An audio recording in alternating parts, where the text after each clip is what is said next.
Getting a new personal best or record in a game category is a milestone achievement. They should be celebrated and studied for not only how the run was improved, but how it could be improved further. I've said before that I don't see myself as a person who gets and holds on to records for long periods of time. Maybe I jinxed myself by saying that because anytime I do get a new record in something, there always seems to be some kind of catch. Sometimes it's bad commentary. Sometimes it's having a massive coughing fit in the middle of the run. Sometimes, however, it's something so baffling that I am completely caught off guard and don't know what to say or do. In this case, it was something that led me to say, you know what, guys? I have a feeling that other run I just did is going to become its own Tales of a Small-Time Speedrunner episode. I'll call it the worst record I've ever gotten.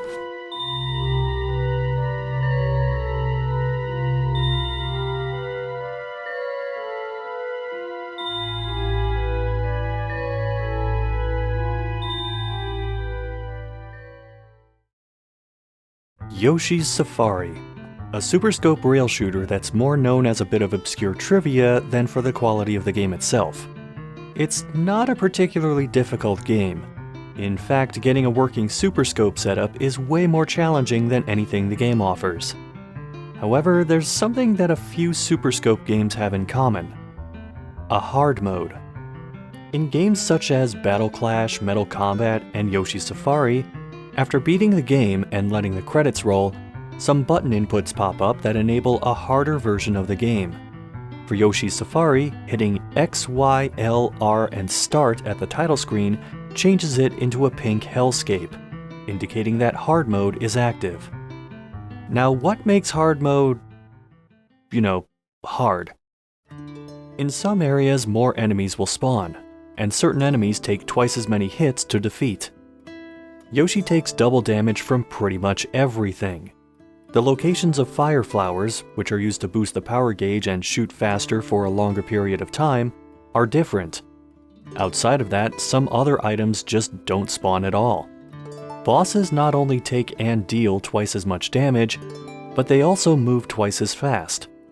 This means their attacks tend to fire way more projectiles over time. Not only does this make it more likely to lose a life to a boss, it also increases the odds of running out of time on them. Oh, yeah, the whole level runs on a timer, and if that runs out, you lose a life. In spite of all this, there are some ways to make the hard mode run, and even the normal mode run, a fair bit simpler. Yoshi runs through the stages automatically and sits in the middle of the screen for boss fights. Unless you plug in a second controller and pick the two-player option. I started using this because Yoshi automatically walked off the side of a couple of stages. But with it, Yoshi can be steered a bit during stages to save a small amount of time, and moved off to the side during boss fights to both avoid taking damage and avoid having his head block a boss's weak point. Considering you can shoot Yoshi in the back of the head and damage him, that's fairly important. It does mean my arm gets tired from holding the Super Scope with one hand for 40 plus minutes, but as long as I let it rest a bit between stages, it's not a huge issue. I actually hadn't run this game in a while, but in an effort to get back into speedrunning on a more regular basis, I submitted it to a couple charity marathons, including Feed the Kids 2022, benefiting Random Acts, which accepted it. 5 days before the marathon, I live-streamed some practice of Yoshi's Safari and 720, which I was also running for the event. Things did not start well, as I tried inputting the hard mode code and it didn't work. Only to realize I was inputting the wrong hard mode code for a completely different game. So it's X, Y, L, R, Start. That's what I was doing wrong. With my first practice run underway, I got to the first boss and quickly realized something was wrong with my setup. Keeps going too far to the left. I couldn't shoot the left sixth or so of the screen. This has been a recurring problem for me, but it can be alleviated by making sure the sensor on top of the TV is centered and that I'm directly facing the TV. I didn't notice that not only was the sensor off-center, but the TV was angled to the right. This affected the second boss fight too, as I couldn't hit the anvils when they were over the far left pipe at all. This is especially bad for the final boss, who can move so far to the left that one of their weak points goes off screen, giving me even fewer chances to shoot it. Beyond that, I was just making tons of mistakes on the stages themselves.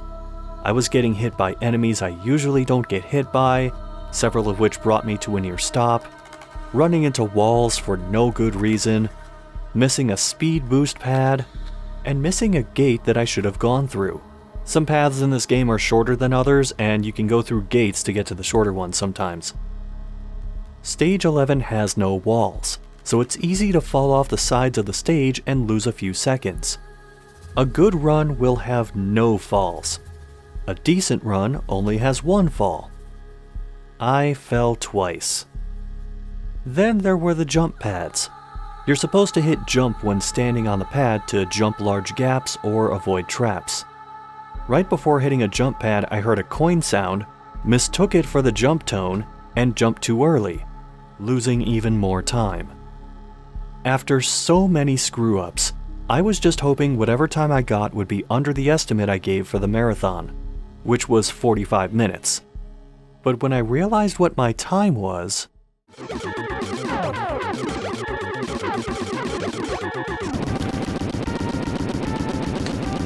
Are you huh?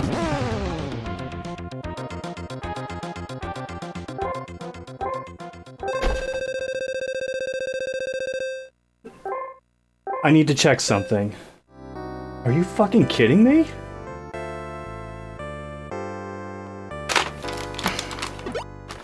Well, that's a new record.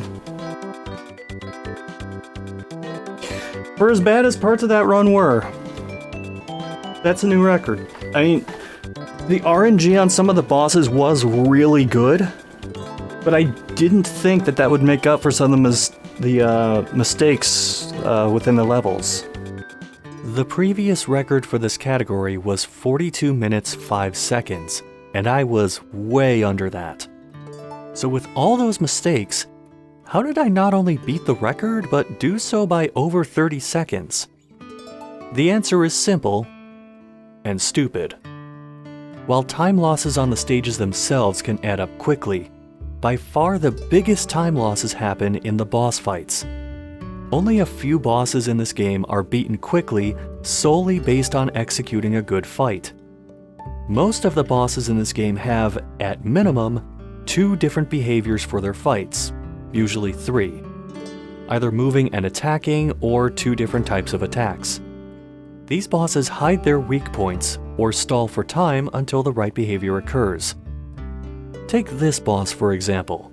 In this phase, he can either jump, shoot projectiles, or open the top hat and expose his weak point, and it's random which one he'll do. This boss will either stay on screen and lob bombs, or jump off screen. He can be shot on the way down, but he'll only take 1 hit from doing so, and it's random what he'll do. The second worst fight in terms of randomness is this one. In the first phase, the boss can teleport either 1 time or 2 times. In the second phase, he can teleport anywhere from 1 to 4 times. Compared to my usual runs, I had more instances of him only teleporting once or twice in this run than usual. Then, there's the RNG Queen. For this boss, she can only be damaged by dropping a flying anvil on her head. The anvil slowly hovers over each pipe one at a time, while the boss pops up randomly from one of 4 pipes. In the previous record's run, this fight took about 1 minute. In this run, even with my not being able to hit the anvil over the far left pipe, this fight only took 20 seconds, which is insanely fast. Long story short, even though my super scope setup was off and my execution on the run was lacking, I somehow got borderline god tier luck that not only made up the difference, but dropped the record time by over half a minute. And that is why I said, I have a feeling that other run I just did is going to become its own Tales of a Small-Time Speedrunner episode. I'll call it the worst record I've ever gotten. I've seen runners who avoid games that have too many random elements in them. I've seen runners that seek out games with random elements and try to work them in their favor, thinking they're playing 4D chess when the game itself is actually video poker. Then there are runners like me. I started running Yoshi's Safari because I found more fun in that than playing the game normally. And I still do, even if the game's random elements have led to some of my best worst runs and my worst best runs.